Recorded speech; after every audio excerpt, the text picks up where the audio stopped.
بعض لوگ یہ فتویٰ دیتے ہیں کہ کھاتے ہوئے بسم اللہ پڑھ لیں، کہتے ہیں کتاب میں جائز ہے، اس کی اور کیا؟ جی ہاں، وہاں مصر سے آئے ہوئے ہیں فتوے، وہ لوگ ایسے ہی کہتے ہیں، ہم نہیں سمجھتے یہ درست۔ ذبح کے وقت اللہ کا نام اس نے لیا ہے اور نیت اللہ ہی کے لیے ذبح کرنے کی تھی، دونوں چیزیں ہونی چاہیے۔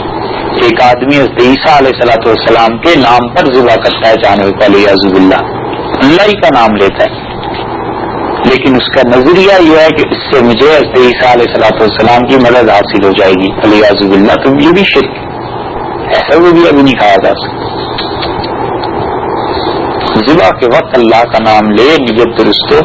اس کا آسان حل یہ کہ آپ لوگ کے یہاں ذبیحہ خانے ہوتے ہی ہیں تو مسلمان اپنا بندوبست کریں، کب تک یہ چیز چلتی رہے گی، ہمت کریں کچھ لوگ اور اسے کھلا رکھیں، یعنی جس کو شک ہے آپ خود دیکھو۔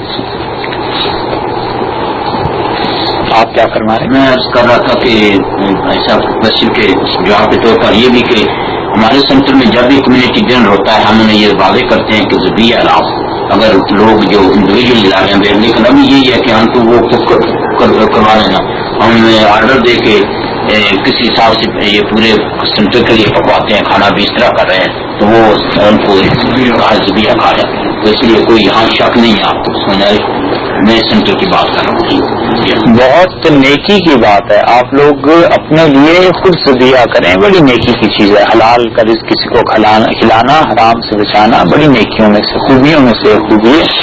کوئی ایک کمیٹی مقرر کر لیں کہ یہ ہفتے میں ایک بار ذبیحہ کرے گا، اگلا دوست اگلا اس کی ڈیوٹی ہے، اور ذبح کر کے تقسیم کر لیں اسے۔ جیسے آپ ریسٹورینٹ میں جاتے ہیں جس کا آنر ایک مسلمان ہے جی، اور وہ کہتا ہے کہ یہاں پہ جو کچھ دیا جاتا ہے یہ سبھی ہے جی تو بیسڈ آن ہز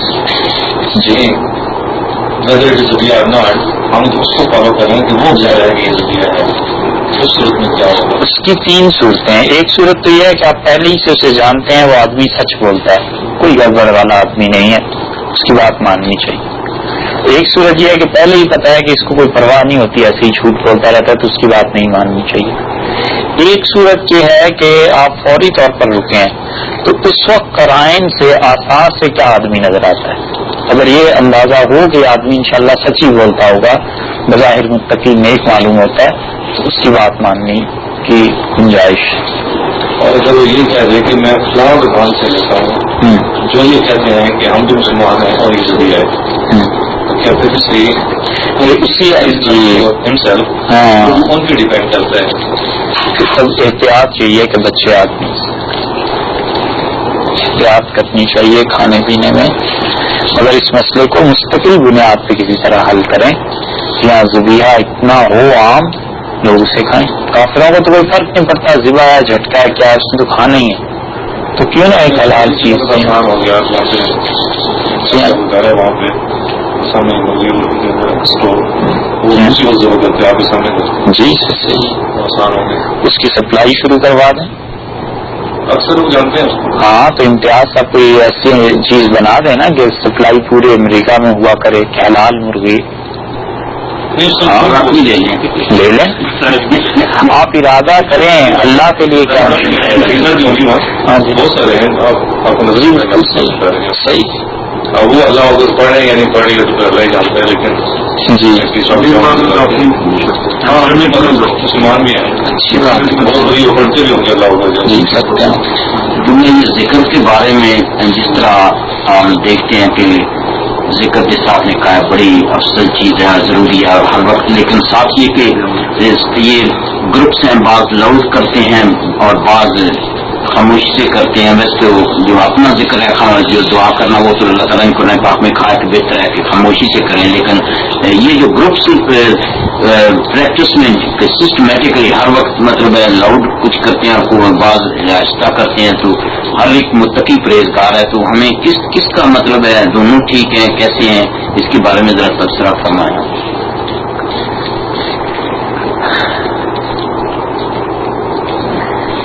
ایک تو وہ اذکار ہیں جو حدیث شریف میں آئے ہیں جن کا ذکر پہلے ہوا، ان اذکار کو تو آپ کیجئے، یہ تو رسول اللہ صلی اللہ علیہ وسلم نے پوری امت کو سکھایا ہے، کسی کو کوئی اجازت داری نہیں، کوئی کسی کی اجازت کی ضرورت نہیں ہے، سب چیزیں جو آئی ہیں حدیث شریف میں قرآن پاک کے متعلق کیا خاص جو کلمات فرمائے گئے ہیں وہ آپ پڑھیں.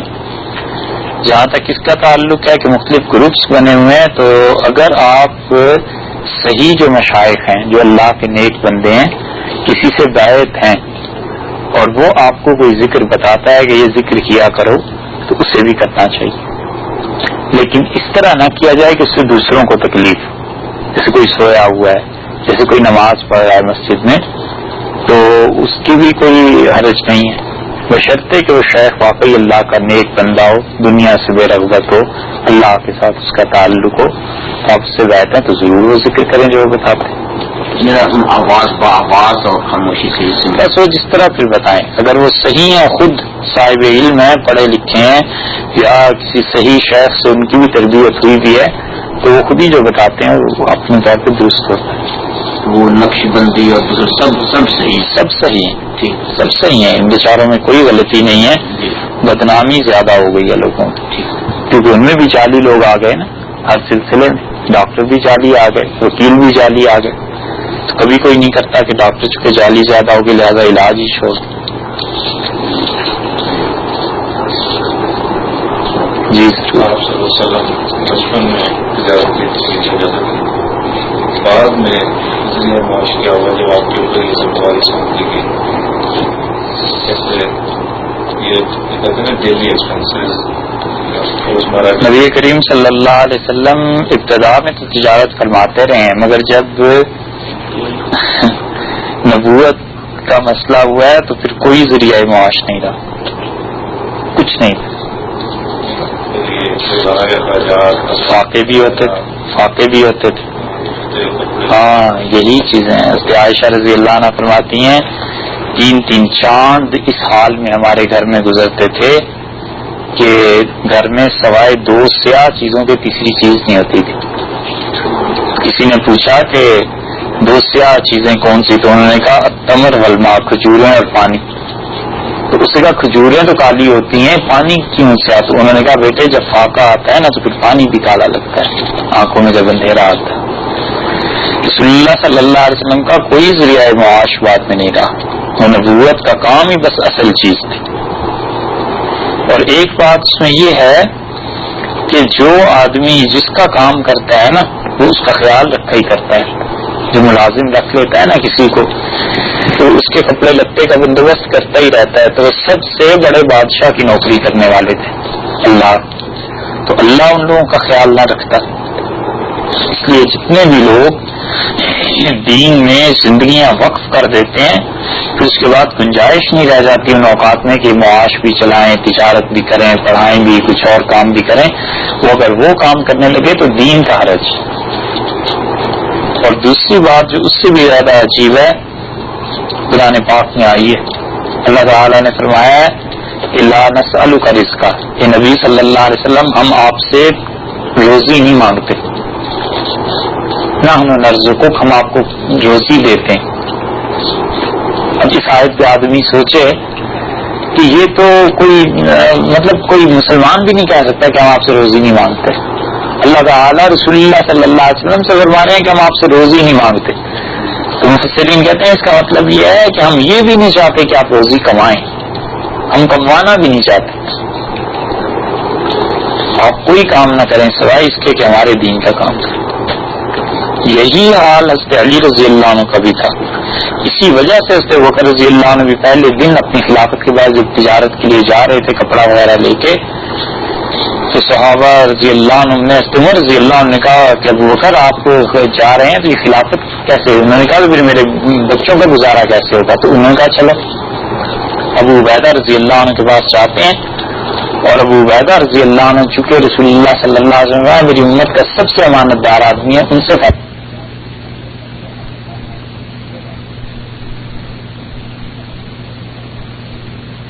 اس بارے میں عمومی طور پہ جیسے لوگ کہتے ہیں کہ گاڑیاں ہیں یا آج کل کی سہولتیں دوسرے زمانے میں نہیں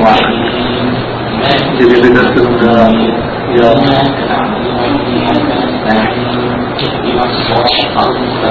نماز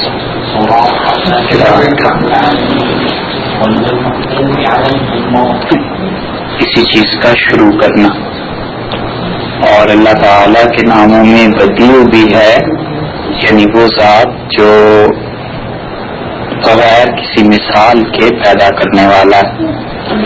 تو بدعت در حقیقت شریعت میں کسی نئے کام کا اضافہ کرنے کو کہتے ہیں جس کی مثال اس سے پہلے موجود نہ ہو، اور اس کی قسمیں ہیں۔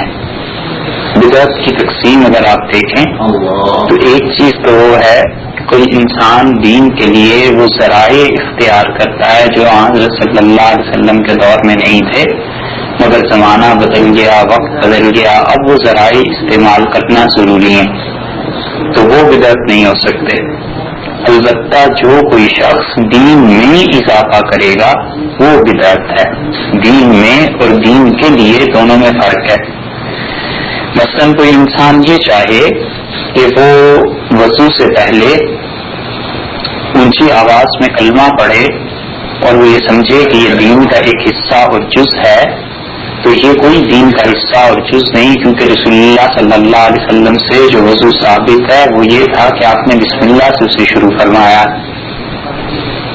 اسی طرح کوئی انسان یہ سمجھے کہ اذان سے پہلے اونچی آواز سے درود شریف پڑھنے لگے اور وہ یہ سمجھے کہ دین کا یہ حصہ ہے، اذان کا حصہ ہے، تو اس کی مثال رسول اللہ صلی اللہ علیہ وسلم کی، صحابہ رضی اللہ عنہ کی بات کی کسی دور میں بھی نہیں ملتی۔ اس وجہ سے یہ بدعت کہلائے گی، کیونکہ ایک نیا طریقہ ہے جو اس شخص نے ایجاد کیا، شروع کیا۔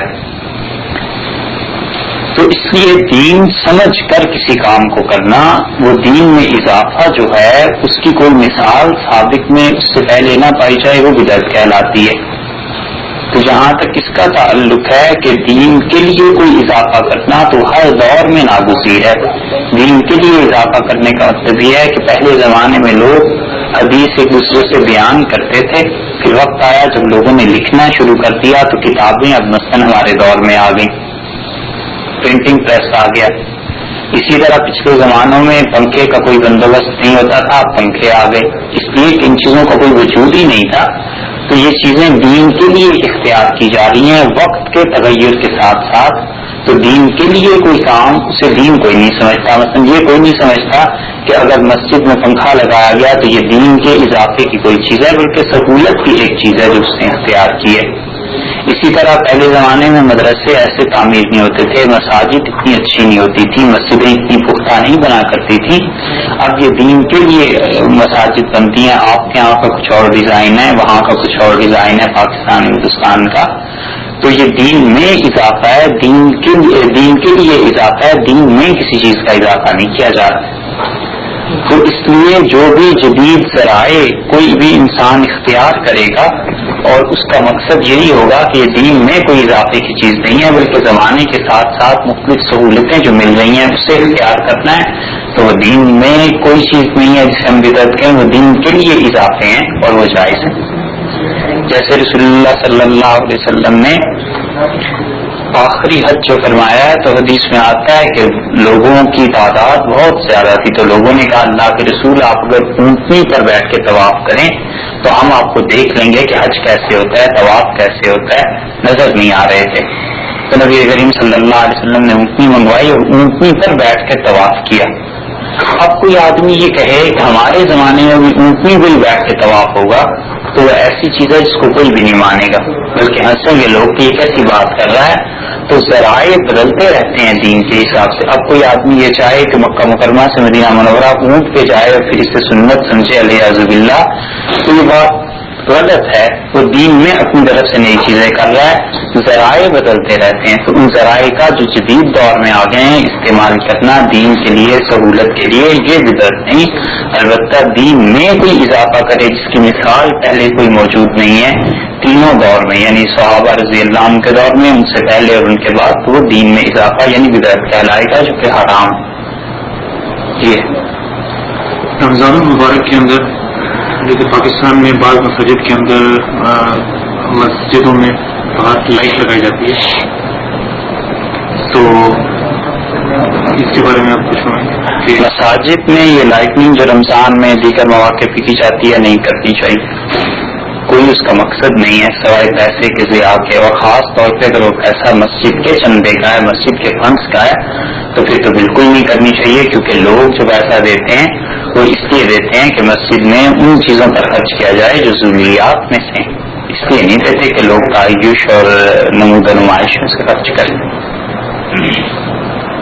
اگر کوئی شخص اپنے طرف سے کرنا چاہے تو ذاتی طور پہ جی ذاتی طور پہ کرنا چاہے تو بھی اس سے منع تو اس لیے کیا جائے گا کہ وہ کس کو سمجھاتا پھرے گا کہ یہ پیسہ مسجد کا نہیں ہے، میں نے اپنا ذاتی لگایا۔ لوگ اسی طرح پھر ایک دوسرے سے دیکھا دیکھی شروع کر دیتے ہیں، تو بھی روکنا چاہیے۔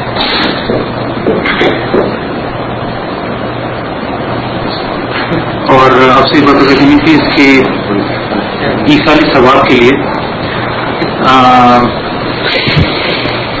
کیا یہ بات ہے کہ یاسین شریف پڑھا جائے؟ ایصال ثواب کے لیے مردے کو اس کی اصل حدیث سے ثابت ہے۔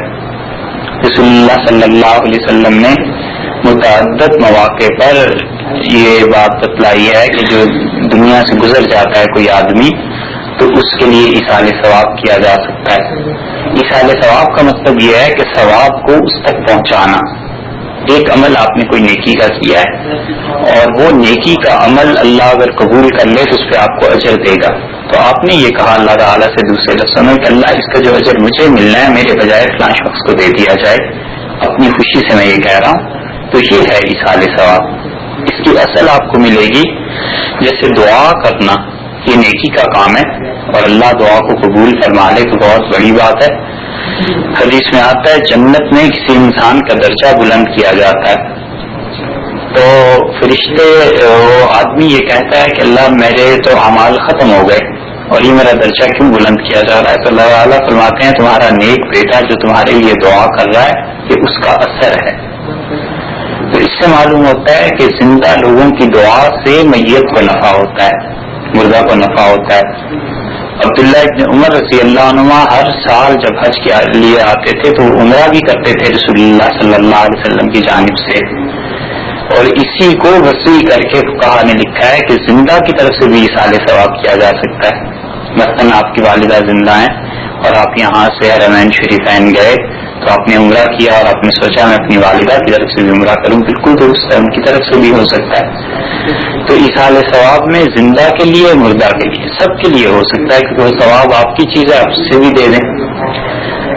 رہ گئی یہ بات کہ قرآن پاک کا پڑھنا، تو احناف کے نزدیک فقہ حنفی میں وہ کہتے ہیں کوئی بھی نیکی ایسی نہیں ہے جس کا ثواب دوسرے کو نہ دیا جا سکے، جو ثواب اس سے حاصل ہو رہا ہے دوسرے کو بھی دے سکتا ہے، تو کسی قسم کی پابندی نہیں لگاتے۔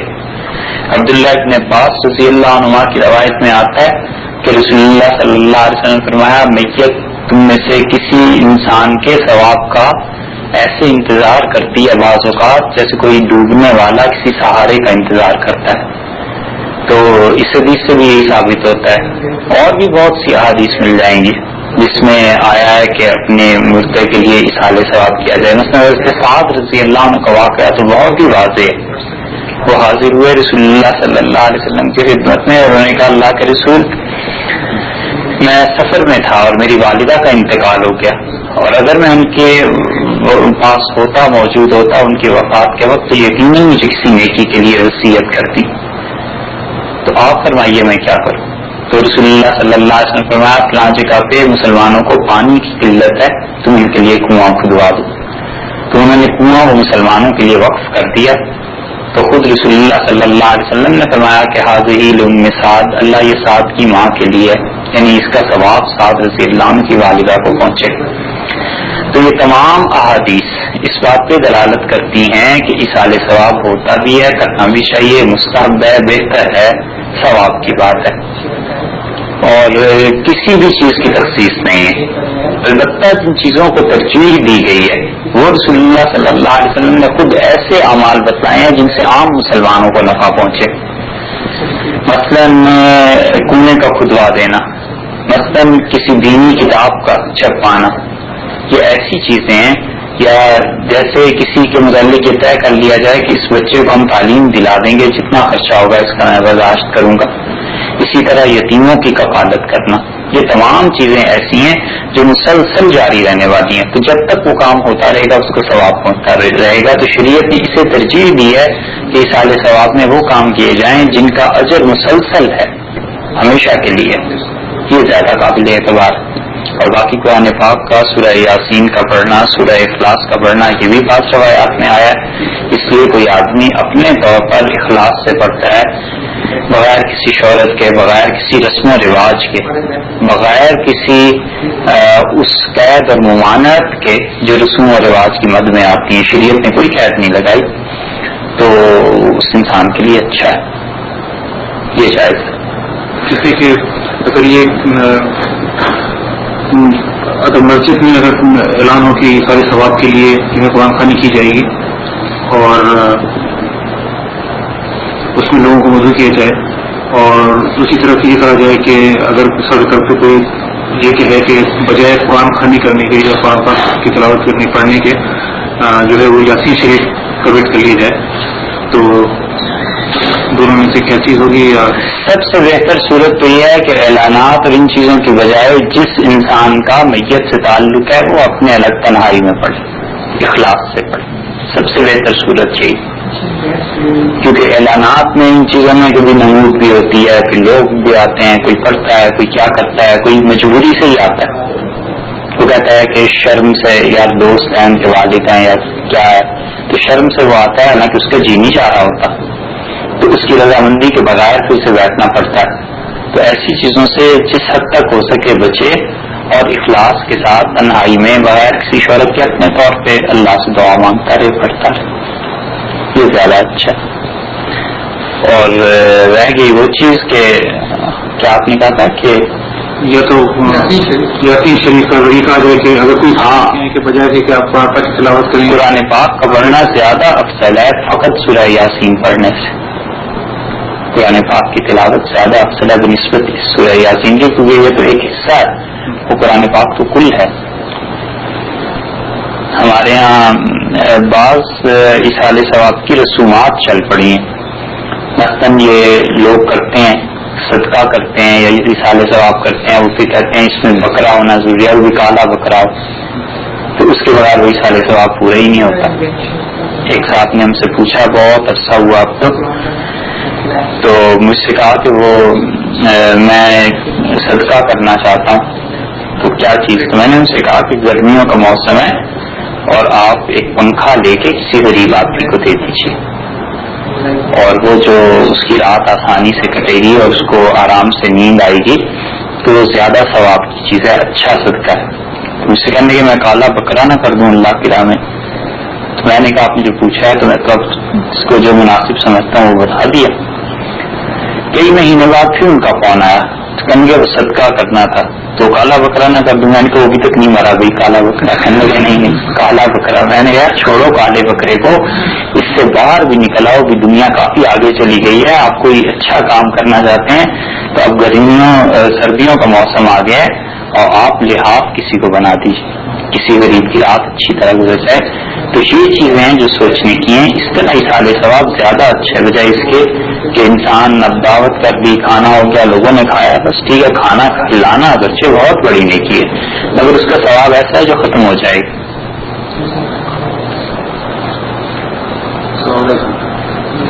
وعلیکم السلام. In chapter 9, verse 122, it speaks about those who go out for seeking ilm or religious knowledge. And some of the translations say that the person should seek the knowledge at home, and then the people, when they come back, can be reminded. And then other translations say that the person should go out. In Arabic, what is it actually saying in Arabic? Is it saying that the scholar should go out, or is it saying that the scholar should remain in the locale so that he can remind the people when they come back to it? فلولا نفر من كل فرقة، یہ ہے آیت.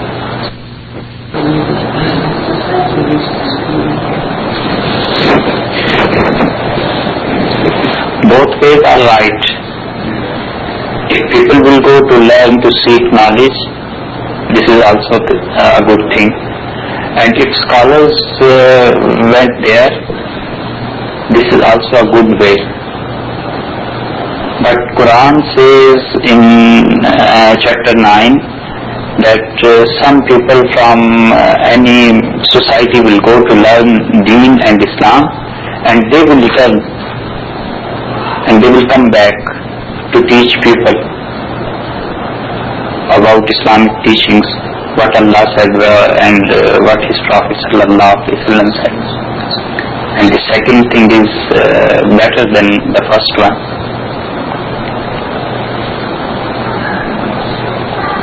اور 12 ربیع الاول کے بارے میں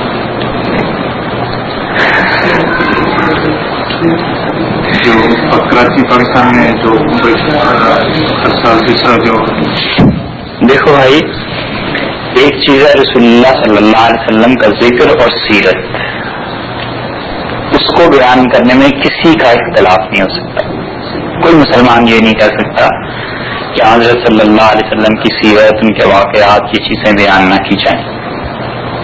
یہ سب مانتے ہیں. ایک یہ ہے کہ اس سیرت کے بیان میں وہ قیود، وہ ریسٹرکشنز، پابندیاں لگانا جو شریعت سے ثابت نہیں ہے، بس اختلاف اس پہ ہے. اور علماء کہتے ہیں وہ درست نہیں ہے. اور وجہ اس کی یہ ہے کہ قرون اولیٰ میں مسلمانوں نے کبھی بھی یہ نہیں کیا کہ 12 ربیع الاول کو رسول اللہ صلی اللہ علیہ وسلم کا دن تصور کرتے ہوں ولادت کا. اگر آپ تاریخ اٹھا کے دیکھیں تو اختلاف اتنا زبردست ہے. مورخین میں بہت سے بڑے بڑے لوگ اس بات کے قائل ہیں کہ رسول اللہ صلی اللہ علیہ وسلم 9 ربیع الاول کو پیدا ہوئے، بہت سے 12 کے قائل. اور اسی لیے مسلمانوں نے جب عمر رضی اللہ عنہ نے فرمایا کہ ہمیں چاہیے اپنا ایک سال مقرر کریں، تو عمر رضی اللہ عنہ کی ابتدائی چیزوں میں سے انہوں نے جو سال مقرر کیا، تو انہوں نے بجائے اس کے کہ رسول اللہ صلی اللہ علیہ وسلم کی ولادت سے مقرر کرتے، انہوں نے کہا ہجرت اصل میں ہماری زندگی میں ایسی بڑی چیز ہے، ہم سال ہجرت سے شروع کریں گے. تو ولادت کا ذکر کرنا، نفس ولادت کا، اگر صحیح روایات کوئی حرج نہیں، مگر یہ پابندیاں لگانا کہ 12 ربیع الاول کو، پھر یہ جلوس اس طرح باہر نکلنا، پھر مختلف چیزیں، پھر وہ روایات جن کی شریعت میں کوئی اصل نہیں ہے، جن کا سرے سے کسی کو پتہ ہی نہیں ہے، اور پھر اس موقع پہ جو لوگ یہ نہیں کرتے انہیں بھی تانا دینا کہ تم لوگ دین سے ہٹ گئے اور دین سے دور ہو، یہ سب باتیں غلط ہیں. اس لیے ہم کہتے ہیں ان چیزوں کو نہیں ہونا چاہیے. سنت اور طریقہ رسول اللہ صلی اللہ علیہ وسلم کا اگر یہ ہوتا تو اپنی حیات طیبہ میں کسی کو تو کہتے کہ ایسے کرو. صرف ایک حدیث لے دے کے ملتی ہے مسلم کی روایت میں، اور رسول اللہ صلی اللہ علیہ وسلم نے سوموار کے دن کے متعلق کہا، آپ نے فرمایا یہ ایسا دن ہے جس میں میں پیدا ہوا ہوں، اور یہ ایسا دن ہے جس میں اللہ تعالیٰ کے ہاں بندے کے اعمال ہفتے میں سوموار اور جمعرات کو پیش کیے جاتے ہیں، اور میرا جی چاہتا ہے ان 2 دنوں کو میں روزہ رکھا کروں تاکہ اللہ کے سامنے میرا عمل پیش ہو اور میں روزے سے. تو اگر ولادت کے دن کو کوئی خصوصیت اتنی اہم حاصل ہوتی جو ہمارے معاشروں میں ہے، تو خلفائے راشدین اپنے دور میں نہ کرتے، بات کا کوئی نہ کرتا. یہ تو 6 صدی میں مسلمانوں نے شروع کیا تھا، رسول اللہ صلی اللہ علیہ وسلم کے انتقال کے بھی 600 سال بعد، اور پھر آہستہ آہستہ بڑھتے بڑھتے بڑھتے بڑھتے یہاں تک پہنچ گیا. اس لیے ہم کہتے ہیں یہ چیزیں نہیں ہونی چاہیے.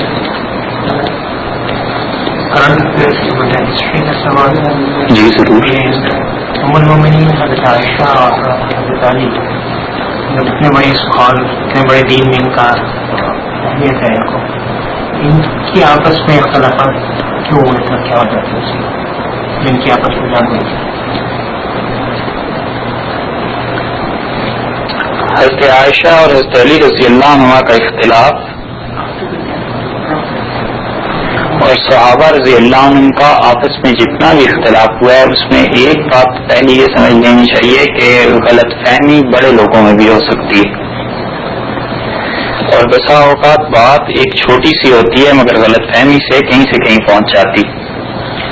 میں اس مرتبہ سفر میں جب تھا تو کوئی چیز لکھ رہا تھا تو میرے کان میں آخری جملہ پڑا کہ آگ لگنے کا خدشہ ہے. تو میں نے تو کلمہ وغیرہ پڑھ لیا، میں نے کہا پتہ نہیں کس وقت آگ لگے، کیا ہو کیا نہ ہو. جب 15-20 منٹ تک کوئی آگ نہیں لگی جہاز میں، تو جو برابر میں مسافر تھے میں نے ان سے پوچھا, میں نے کہا یہ انہوں نے جو اعلان کیا تھا ابھی کہ آگ لگنے کا خدشہ ہے تو ہنس پڑے. انہوں نے کہا اس نے تو یہ کہا تھا کہ ٹوائلٹ میں اسموکنگ نہ کریں وگرنہ آگ لگنے کا خدشہ ہے. تو ادھورا جملہ مجھے سمجھ میں آیا نا, نتیجہ یہ کہ میں تو کلمہ پڑھ چکا تھا. تو کبھی کبھی یہی ہوا کرتا ہے کہ بہت بڑی بڑی باتوں میں غلط فہمی بھی ہوتی ہے. اس کی ایک مثال آپ کو حدیث سے دوں. حضرت عمر رضی اللہ عنہ کی بیٹی حضرت حفصہ رضی اللہ عنہ جو بعد میں ام المومنین بنی, ان کے پہلے شوہر کی موت واقع ہوئی بدر میں. اس وقت مسلمانوں میں کافروں میں رشتے تھے, پہلے سے ہوئے تھے جو چل رہے تھے, مشرک تھا, ختم ہو گیا, مارا گیا. تو حضرت عمر رضی اللہ عنہ نے حضرت بکر رضی اللہ عنہ سے کہا کہ میری بیٹی بیوہ ہو گئی ہیں اور آپ چاہیں تو ان سے شادی کر لیں. حضرت بکر رضی اللہ عنہ چپ ہو گئے. پھر انہوں نے حضرت عثمان رضی اللہ عنہ سے کہا تو عثمان رضی اللہ عنہ نے فرمایا مجھے ضرورت نہیں ہے اب شادی کی. کچھ دن کے بعد رسول اللہ صلی اللہ علیہ وسلم نے پیغام اپنے لیے بھجوایا حضرت عمر رضی اللہ عنہ کو, تو انہوں نے ہو گئی بات شادی کر. تو حضرت عمر رضی اللہ عنہ نے پھر کچھ دن شادی کے گزرنے کے بعد حضرت بکر رضی اللہ عنہ سے کہا کہ بکر آپ نے مجھے جواب تک نہیں دیا, ہاں نہ کچھ تو کر دیتے, شکوہ کیا, شکایت کی. تو حضرت بکر رضی اللہ عنہ نے کہا کہ رسول اللہ صلی اللہ علیہ وسلم نے مجھ سے ذکر کیا تھا آپ کی بیٹی کا کہ میں وہاں شادی کا ارادہ کر رہا ہوں, سوچ رہا ہوں. اس کے بعد تم نے مجھ سے آ کے یہ بات کہی. تو رسول اللہ صلی اللہ علیہ وسلم کا انداز جو مجھ سے بات کرنے کا تھا وہ ایسا تھا جیسے وہ اس بات کو مجھ تک ہی محدود رکھنا چاہتے ہیں, تنہائی میں مجھ سے گفتگو فرمائی تھی. تو میں قطعاً یہ نہیں کر سکتا تھا کہ انہوں نے مجھ پہ اعتبار کیا اور ذہن کے اعتماد کو ٹھیس پہنچاؤں, تو اس لیے میں چپ ہو گیا. اور اگر رسول اللہ صلی اللہ علیہ وسلم نہ کرتے تو میں شادی کر لیتا. تو یہ اس کا مطلب کیا ہے, اس کے انہیں غلط فہمی تھی اور اسے وہ رضی اللہ عنہ سے دور کر دی. تو متعدد مثالیں آپ کو ملیں گی. اسی طرح اس بات کو ذہن میں رکھتے ہوئے اگر آپ حضرت عثمان رضی اللہ عنہ کا آخری دور دیکھیں تو حضرت عثمان رضی اللہ عنہ کا آخری دور اتنا شدید ہو گیا تھا کہ مدینہ منورہ میں حضرت معاویہ رضی اللہ عنہ آئے اور انہوں نے کہا عثمان رضی اللہ عنہ سے کہ آپ مدینہ طیبہ چھوڑ دیں.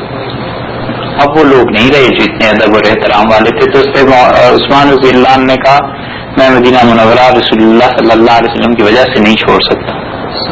تو انہوں نے کہا پھر آپ اجازت دیں جو لوگ آپ کے خلاف بغاوت کر رہے ہیں ہم ان پہ ایکشن دیں, آرمی ایکشن کے لیے. تو حضرت عثمان رضی اللہ عنہ نے کہا کہ عثمان کے خون سے زیادہ اچھا یہ شہر ہے, اس کی عزت ہے, احترام ہے, میں یہ اجازت نہیں دے سکتا. تو انہوں نے کہا اگر آپ یہ بھی نہیں کر سکتے, لڑنے کی بھی اجازت نہیں دیتے, آپ خود شہر چھوڑ کر چلیے ہمارے پاس چلیں اور وہاں, اور آپ اس کو بھی نہیں مانتے, تو پھر تیسری چیز یہی ہے کہ آپ شہید ہو جائیں گے, لوگ آپ کو قتل کر دیں گے. تو عثمان رضی اللہ عنہ نے فرمایا کہ ہو سکتا ہے, ٹھیک ہے, لیکن میں یہ دونوں باتیں نہیں. انہوں نے کہا خلافت چھوڑ دیجیے. چوتھی بات کی حضرت عثمان رضی اللہ عنہ نے کہا رسول اللہ صلی اللہ علیہ وسلم نے مجھ سے یہ فرمایا تھا کہ عثمان اللہ تجھے ایک قمیص پہنائے گا, کرتا, اور لوگ اس سے چھیننے کی کوشش کریں گے, قطعاً نہ اسے واپس دینا. تو میں سمجھتا ہوں وہ خلافت ہے جس کے لیے مجھے منع کیا گیا, تو میں نے خلافت بھی نہیں چھوڑ سکتا. اب لے دے کہ ایک ہی صورت رہ گئی تھی کہ حضرت عثمان رضی اللہ عنہ کی شہادت ہو جاتی, اور انہوں نے اپنی شہادت سے پہلے کہا اپنے مکان سے کھڑے ہو کے لوگوں کو جو ان کے خلاف تھے, انہوں نے کہا یہ جس آدمی کا خون کرنے پہ تم تلے ہوئے ہو اور تم چاہتے ہو کہ جس کو شہید کر دو, یہ جب شہید ہو گیا نا تو اللہ کی قسم تم خدا سے تمنا کرو گے کہ کاش وہ 100 برس اور جیتا اور خلافت چلتی رہتی. یہ کوئی اتنی چھوٹی چیز نہیں ہے میرا خون جو تم کرنا چاہ رہے ہو. اور ہوا یہ. اب حضرت عثمان رضی اللہ عنہ کا خون ہونے کے بعد, ان کی شہادت کے بعد خلافت کس کے ذمہ آتی؟ تو آپ تھوڑا سا اور پیچھے جائیں تو حضرت عمر رضی اللہ عنہ نے اپنی وفات سے پہلے 6 آدمیوں کو منتخب کیا تھا کہ خلافت ان میں رہے گی. وہ 6 آدمی حضرت علی تھے, حضرت طلحہ تھے, زبیر تھے, عبدالرحمن ابن عوف تھے, عبدالرحمن ابن عوف تھے, اور سعد رضی اللہ عنہ تھے, اور چھٹے حضرت عثمان رضی اللہ عنہ تھے. تو 6 میں سے حضرت عثمان رضی اللہ عنہ کو تو مل گئی خلافت. 5 رہ گئے. عبد الرحمان بن عوف رضی اللہ عنہ کا ہو گیا تھا انتقال 32 ہجری میں, حضرت عثمان رضی اللہ عنہ کے دور میں 4 رہ گئے تھے. 4 میں حضرت سعد, طلحہ اور زبیر رضی اللہ عنہ, یہ تینوں ایسے تھے جو خلافت کو بالکل نہیں چاہتے تھے. انہوں نے کہا ہم تو آئیں گے نہیں. اور ان تینوں کے بعد بھی 2 رہ گئے تھے اصل میں, تو حضرت علی اور حضرت عثمان رضی اللہ عنہ کی بات تھی نا, خلافت نہیں میں کسی ایک کے پاس یعنی تو حضرت عثمان کی شہادت کے بعد رضی اللہ عنہ کی حضرت علی رہ گئے تھے خلافت کے حقدار. تو اس لیے حضرت علی رضی اللہ عنہ کی خلافت پر بیعت کی ہے لوگوں نے, اور بیعت کرنے والے سب سے پہلے حضرت طلحہ رضی اللہ عنہ تھے. طلحہ رضی اللہ عنہ نے جب بیعت کی ہے تو حضرت طلحہ رضی اللہ عنہ احد میں رسول اللہ صلی اللہ علیہ وسلم کے ساتھ تھے, اور کافر تیر چلا رہے تھے نبی کریم صلی اللہ علیہ وسلم کی طرف. تو حدیث میں آتا ہے کہ طلحہ رضی اللہ عنہ اپنے بازو پہ وہ تیر روکتے تھے, اور ایک بازو پر 70 تیر ان کے لگ گئے. شلا یدہ, ان کا ہاتھ ہمیشہ کے لیے بیکار ہو گئے. یہ معمولی قربانی نہیں. تو انہوں نے جب حضرت علی رضی اللہ عنہ کی بیعت کی تو انہوں نے اپنا یہی ہاتھ رکھا حضرت علی رضی اللہ عنہ کے ہاتھ پہ خلافت کی بیعت کے لیے. تو حضرت علی رضی اللہ عنہ کی خلافت منعقد کرنے کے لیے جو شرپسند لوگ باز تھے, انہوں نے کہا کہ ناقص ہاتھ نے بیعت کی ہے, ناقص خلافت رہے گی. تو حضرت علی رضی اللہ عنہ نے فرمایا اس ہاتھ نے بیعت کی ہے جس نے رسول اللہ صلی اللہ علیہ وسلم کی حفاظت کی تھی. لوگوں کا مزاج بتا رہا ہوں یہ ہو گیا تھا. اب حضرت طلحہ اور زبیر رضی اللہ عنہ وغیرہ وہاں سے گئے ہیں مکہ مکرمہ. تو حضرت معاویہ رضی اللہ عنہ بھی تھے, حج کا موقع تھا, حضرت عائشہ رضی اللہ عنہ تھی, حضرت عثمان رضی اللہ عنہ ان سب کے عزیز تھے, رشتے داری تھے. تو انہوں نے کہا کہ اللہ نے فرمایا فقط جعلنا لولیہ سلطانا, ہم نے کسی بھی آدمی کے قتل کی صورت میں اس کے وارثوں کو اجازت دی ہے کہ وہ خون کا دعویٰ کرے. انہوں نے کہا ہمیں اس کے خون کا بدلہ چاہیے. حضرت علی رضی اللہ عنہ نے کہا کہ بھئی خون کا بدلہ تو واقعی چاہیے, مگر تم میری خلافت کو منعقد ہونے دو, میں امیر المومنین مجھے تسلیم کرو, پھر تو میں لے سکتا ہوں. جب حکومت ہی نہیں بنے گی تو کیسے خون کا بدلہ لیا جائے گا. بس یہ بات شروع ہوئی تھی یہاں سے, یہاں تک کہ یہ لوگ لشکر چلے ہیں پورے. کچھ لوگ حضرت عائشہ رضی اللہ عنہ, طلحہ اور زبیر رضی اللہ عنہ ان کے ساتھ تھے, اور حضرت علی رضی اللہ عنہ کی تو خلافت تھی. تو لوگوں نے حضرت علی رضی اللہ عنہ سے کہا کہ آپ کی خلافت کس نے منعقد کیا. تو حضرت علی رضی اللہ عنہ نے کہا کہ اللہ کی قسم زمین پہ کوئی ایسا نہیں ہے جو بدر میں رسول اللہ صلی اللہ علیہ وسلم کے ساتھ ہو اور میری ہاتھ پہ اس کی بیعت نہ ہوئی. تو بدری سارے تھے.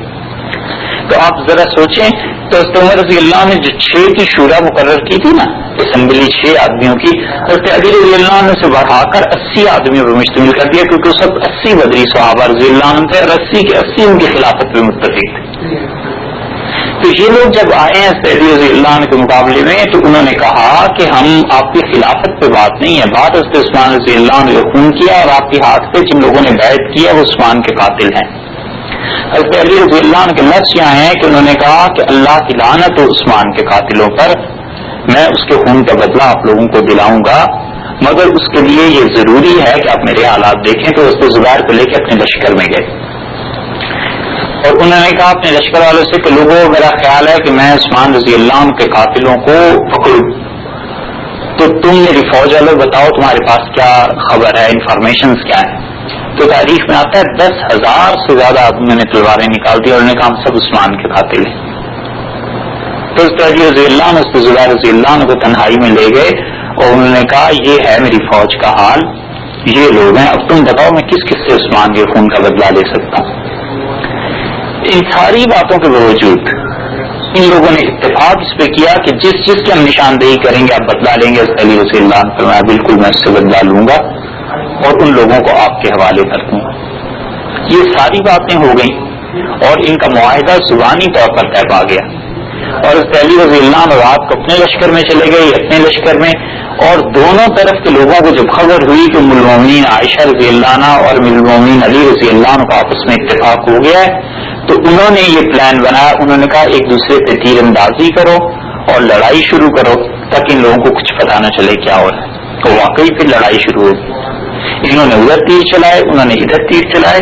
تو حضرت علی رضی اللہ عنہ سو رہے تھے, وہ اٹھ کے بیٹھ گئے اور ننگے سر باہر کو بھاگے, اور انہوں نے کہا اللہ رحم کرے طلحہ اور زبیر پہ, رات تو انہوں نے میرے ساتھ کہا تھا کہ جنگ نہیں ہوگی, یہ کیا کر دیا.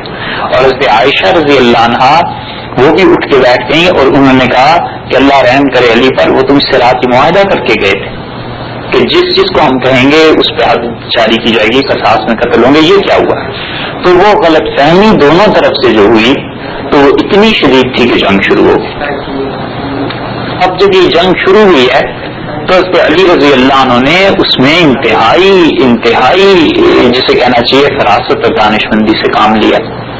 انہوں نے زبیر کو جا کے سب سے پہلے پکڑا، اپروچ کیا، ان تک پہنچے، انہوں نے کہا تمہیں یاد ہے رسول اللہ صلی اللہ علیہ وسلم نے فرمایا تھا کہ زبیر اس دن کیا حال ہوگا جب تم علی کے مقابلے میں آ جاؤ گے؟ تو تم نے کہا تھا مجھے کہ میں کیسے آ سکتا ہوں ان کے مقابلے میں؟ تو رسول اللہ صلی اللہ علیہ وسلم تھا یاد رکھنا اس دن علی حق پہ ہوں گے۔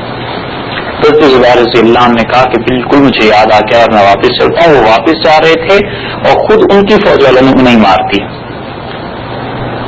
حضرت طلحہ رضی اللہ عنہ کی بھی اسی طرح شہادت ہوئی ہے، ان کو تیر لگا گھٹنے پر، اور گھٹنے پہ انہیں جو تیر لگایا تو انہوں نے تیر کو نکالا، پھر گھٹنے پہ ہاتھ رکھ لیا تاکہ خون بند ہو جائے، تو ٹانگ ان کی ورم آ گیا اس میں، تو ہاتھ چھوڑتے تھے خون بہتا تھا، رکھتے تھے تو یہ ہوتا تھا، تو انہوں نے کہا یہ ایسا تیر ہے خدا کی قسم جو شہادت تک مجھے لے جائے گا۔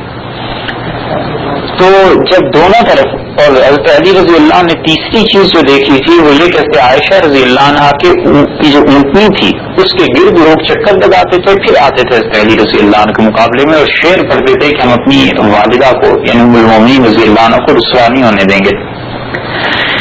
تو حضرت علی رضی اللہ عنہ نے کہا کہ اس اونٹنی کے پاؤں کاٹ دیے جائیں، حالانکہ وہ اونٹنی تھی جس پہ رسول اللہ صلی اللہ علیہ وسلم پہ وہی نازل ہوتی تھی، وہ حضرت صلی اللہ علیہ وسلم ہی کی اونٹنی تھی، تو انہوں نے کہا اس کے پاؤں کاٹ دو۔ تو ایک آدمی کو بھیجا، اس نے چاروں پاؤں اونٹنی کے کاٹ دیے، تو ام المومنین رضی اللہ عنہ گرنے لگی تھی لیکن انہیں بچایا گیا۔ پھر جا کر یہ جنگ جب ٹھنڈی ہو گئی تو علی رضی اللہ عنہ نے کہا کہ اخواننا بغوا علینا، یہ میرے بھائی تھے، انہوں نے ہمارے خلاف بغاوت کی ہے اور ہم ان کا جنازہ بھی پڑھیں گے، ان کا مال غنیمت نہیں لوٹا جائے گا، ان میں کوئی ایسے احکامات جاری نہیں ہوں گے۔ تو اس پہ علی رضی اللہ عنہ خود گئے ہیں حضرت طلحہ رضی اللہ عنہ کی لاش پہ، اور تاریخ میں یہ آتے ہیں جملے ہر جگہ مل جائیں گے، انہوں نے حضرت طلحہ رضی اللہ عنہ کو اٹھایا اور روتے رہے اور کہنے لگے کاش 20 برس پہلے میں مر گیا ہوتا، طلحہ کی لاش نہ دیکھتا۔ پھر اس پہ زبیر رضی اللہ عنہ کے آگے ہیں، انہیں بھی یہی کہا۔ پھر حضرت عائشہ رضی اللہ عنہ کو کہا ہے کہ مدینہ منورہ بھیجنا چاہتا ہوں، اپنے بیٹوں کو ساتھ بھیجا کہ جاؤ انہیں پہنچا کیا، اور حضرت علی رضی اللہ عنہ کی فوج نے خود اصرار کیا کہ ہم نے فتح پا لیا لہذا مال غنیمت بھی ہونا چاہیے، ان کی عورتوں کو باندیاں بھی بنایا جائے گا۔ تو حضرت علی رضی اللہ عنہ نہ کرتے رہے، جب شدید ان پہ اصرار ہوا فوج کا تو انہوں نے ایک ایسی بات کہی ہے جس نے ٹھنڈا کر دیا انہیں، کہنے لگے تم کہتے ہو عورتوں کو باندیاں بنایا جائے، ام المومنین عائشہ رضی اللہ عنہ کے لیے کوئی تیار ہے یہ کام کرنے؟ تو اس پہ لوگ جا کے ٹھنڈے ہوئے۔ اسی لیے نہج البلاغہ جو علی رضی اللہ عنہ کے خطبات کا مجموعہ ہے، عام طور پہ اہل تشریح سے پڑھا کرتے ہیں، مگر اس میں واقعی بہت سی چیزیں ایسی ہیں جو تاریخی اعتبار سے صحیح ہیں۔ ہمارے اہل سنت میں سے کئی بزرگوں نے اس کی شرح لکھی ہے، امام راضی نے اس کی شرح لکھی ہے، ابھی قریب کے دور میں مفتی محمد عبداللہ کے مصر کے انہوں نے بھی اس کی شرح لکھی ہے۔ اس میں آتا ہے حضرت علی رضی اللہ عنہ نے فرمایا میں اپنی فوج سے اتنا تنگ آ گیا ہوں کہ میرا بس چلے تو میں 10 فوجی اپنے دے کے معاویہ رضی اللہ عنہ کا ایک فوجی خرید لوں۔ انہوں نے کہا مجھے تم لوگوں نے اتنا تنگ کر دیا ہے فوج والوں، اور اتنا میں تم سے عاجز آ گیا ہوں کہ میں کچھ بیان نہیں کر سکتا۔ سردیوں میں کہتا ہوں کہ اللہ کے راستے میں لڑو تو تم کہتے ہو موسم بڑا ٹھنڈا ہے، اور گرمیوں میں کہتا ہوں تو تم جان چھڑاتے ہو، اور تم ایسے ہو گئے ہو جیسے مرد کا سایہ ہوتا ہے حقیقت میں جو مرد نہ ہو۔ تو یہ اسباب وجوہات بنے، اس وجہ سے ہوئی لڑائی، مگر نہ در حقیقت اس میں کچھ نہیں تھا۔ اسی سے یہ سوال پیدا ہوتا ہے کہ وہ لڑائی آپس میں بے شک غلط فہمی کی بنیاد پہ تھی جی، لیکن بہت سارے مسلمان اس میں مارے بھی گئے، اور قرآن میں یہ بھی آیا کہ بلا وجہ قتل نہیں ہونا چاہیے، مطلب جی اس کی ذمہ دار کون ہے؟ 3 جماعتیں ہو گئی تھی، 2 تو یہی تھی حضرت عائشہ رضی اللہ عنہ اور حضرت علی رضی اللہ عنہ، اور تیسری جماعت ایسی تھی جو نہ ادھر تھے نہ ادھر۔ انہوں نے کہا ہم کسی کا ساتھ نہیں دیتے، ہمیں کچھ پتا نہیں چل رہا کیا ہو گیا، اور رہ گیا یہ کہ اس قتل کی، اس خون کی ذمہ داری کس پہ ہوگی؟ اس خون کی ذمہ داری در حقیقت تو ان پر ہے جن لوگوں نے یہ سازش کی ہے، جو لوگ اس وقت تھے اس سازش میں شریک، اور جن نے اس غلط فہمی کو پیدا کیا. باقی یہ کہ اسی لیے علی رضی اللہ عنہ سے پوچھا گیا کہ جو آپ کے مخالفین تھے، انہوں نے کہا وہ بھی شہید ہیں، کیونکہ یہ ہو سکتا ہے کہ دونوں طرف اگر مسلمانوں اور دونوں طرف شہید ہوں. قرآن پاک میں بھی آیا وَإِن طَائِفَتَانِ مِنَ الْمُؤْمِنِينَ اقْتَتَلُوا، اور اگر ایمان والوں کے دو گروہ کبھی آپس میں لڑ پڑیں تو ان میں صلح کراؤ. قرآن نے بھی اسی کو بیان کیا، اور اللہ نے دونوں ہی کے لیے مومن کا اطلاق کیا. تو مومن جب غلط فہمی کی بنیاد پر یا حقیقت میں بھی مظلومی کی حالت میں مارا جائے تو شہید، اس لیے دونوں طرف کے لوگ شہید. ایک اور سوال یہ ہے کہ مطلب یہ حضرت عمر کے بعد یہ سارا سلسلے کافی زیادہ شروع ہو گئے تھے، اس میں کیا زیادہ تر وہ افراد تھے جو حضور صلی اللہ علیہ وسلم کے آخری زمانے میں اسلام قبول کیا جنہوں نے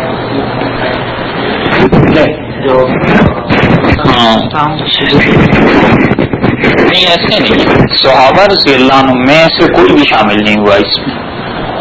حضرت عثمان رضی اللہ عنہ کی شہادت ہے، اس کے بعد کے واقعات ہیں، اس میں صحابہ رضی اللہ عنہ میں کوئی بھی حتیٰ کہ فتح مکہ کے بعد کے مسلمان انٹینشنلی کوئی شامل ہوا ہو یہ نہیں ہوا. غلط فہمی ہوئی ہے یقیناً، مگر یہ کہ یہ جو لوگ بعد میں آئے ہیں پھر وہ ایسے لوگ تھے جو صحابہ رضی اللہ عنہ کی بھی بعد کی نسل تھی، اور ان میں وہ غیر مسلم زیادہ شامل تھے جنہوں نے اسلام کو قبول کر لیا، کلمہ پڑھ لیا، مگر در حقیقت وہ دل میں ایمان نہیں آیا تھا. انہوں نے یہ چیزیں پیدا کی. خاص طور پہ جو یہودی یمنی تھے، یمن سے جو تعلق رکھتے تھے، انہوں نے جب اسلام قبول کیا ہے تو انہوں نے اس یہودیت کو رائج کرنے کی کوشش کی اسلام میں. دو چیزیں اٹھی اس وقت. اتھارٹی امام خلفاء راشدین میں سے ایک لحاظ سے سب سے کمزور جو خلافت تھی کی تھی، جو کوئی بھی اس کے لیے